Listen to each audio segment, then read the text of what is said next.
When you look at SC at 15, when you look at Texas at 17, when you look at Michigan at 18, those three teams have ammunition on their schedule, okay? So when you have resume builders that are the caliber of USC at Oregon, Texas against Texas A&M, and Michigan against Ohio State, then you can start to talk yourself into the idea of these teams potentially winning those games and jumping themselves into the college football playoff. Now, what are the chances of all that? Let's talk about every one of those scenarios. Let's start with the 15th ranked team in the country, USC. The path for USC at 15, I actually think is quite open. Quite open. Got choked up on that word. I don't know why. That was interesting. Quite open is what I was trying to say there. Because Oregon's at 7, USC is at 15, and on the road, they would value that in a big way. And so USC would jump way up into the rankings. And here's the other part, is that you would be winning a game that's better than any singular win that Notre Dame has, even though you're not going to win an argument over Notre Dame because Notre Dame has the USC win. But you would be knocking Oregon at least down behind you. So now you can at least get yourself up to a place where you're 10, because Oregon would have to get behind you. So Oregon would slip out of the 7 spot. Oklahoma would go to 7. Notre Dame would go to 8. Alabama would go to 9. USC would go to 10. And Oregon would go to 11. That's what would happen in the event USC goes up and wins in Eugene this weekend. That is massive. That would absolutely happen. They would jump Vanderbilt. They would jump Miami. They would jump Utah. They would jump BYU. There's no doubt in my mind. So for all intents and purposes, this is a playoff game. This weekend, USC in Autzen Stadium against Oregon. And Oregon would then need some help if they were to lose this game. They would. Now, right or wrong, would they win an argument against Notre Dame? Maybe. And should they? Probably. But if you were to look at 2 home losses, Indiana and USC, it would not look great for Oregon. It just wouldn't. And USC, conversely, you could talk yourself into them being in that 10 spot all day long, which would, by the way, move Notre Dame further away from Miami and that direct comparison on the bubble line. So that's the path for USC, and I think it's the cleanest of those 3 that I was talking about. So then you go to the next 2. Let's go to Texas at 17. And you just start to play this out in your mind, and you start to play out the fact that Texas is sitting there, and they fall 7 spots from 10 to 17. Do they have a path, or are they done? And I would just say this. I think they're more done than they have a path. They play Arkansas. That team is 2-8. That's not going to help their resume at all. But then they play A&M, and obviously that would. Now, A&M's not number 1 in the country, but they are number 3 in the country. And right now, number 10 Alabama is the last team receiving an at-large spot. So that's a lot of ground to make up if you're Texas, because then you start to get into the direct comparison about, what happened Texas at Georgia versus Bama at Georgia. And you start looking at their resume. Is Oklahoma also on the bubble?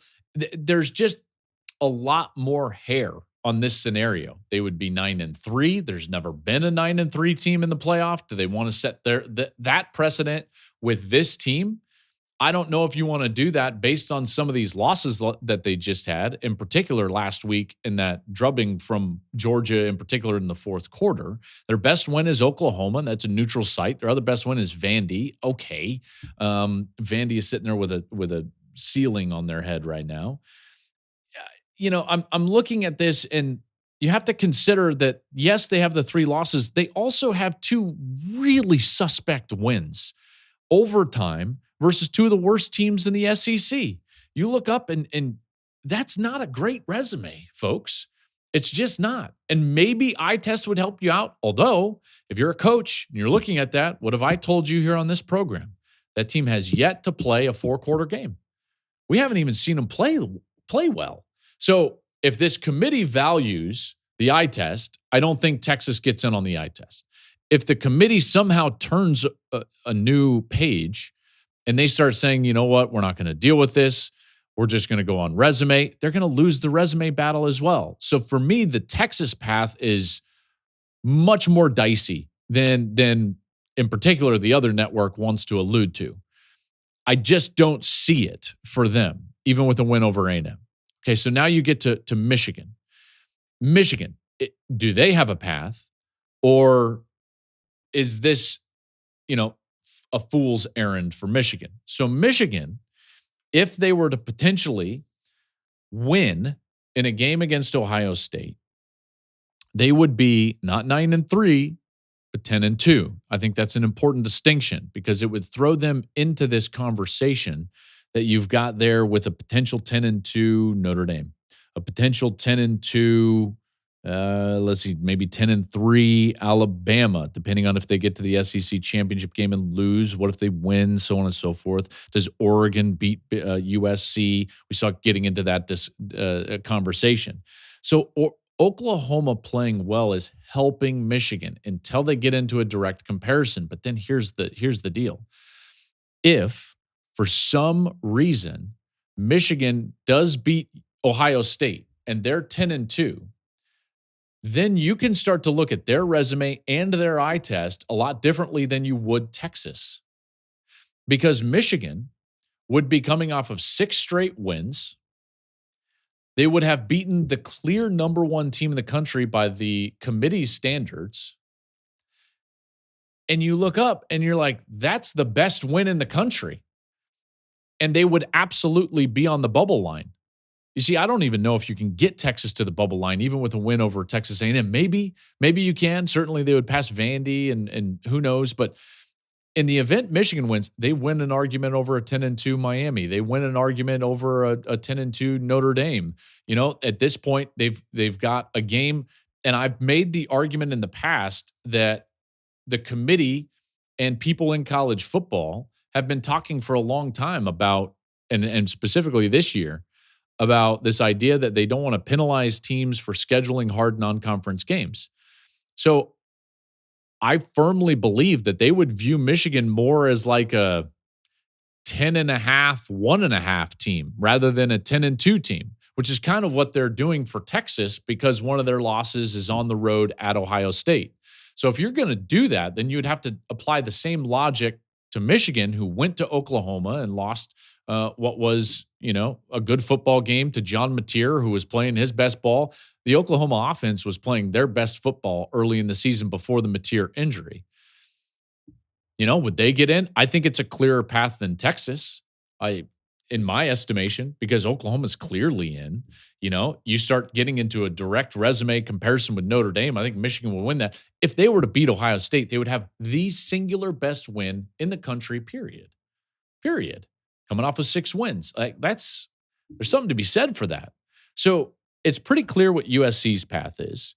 It's pretty clear what Michigan's path is. And I do think that those are both open. Meanwhile, the Texas one, murkier. Is this the team that we really want to say 9-3 gets in? I don't know if this is the team that I want to put that, pound the table for this team. Do you?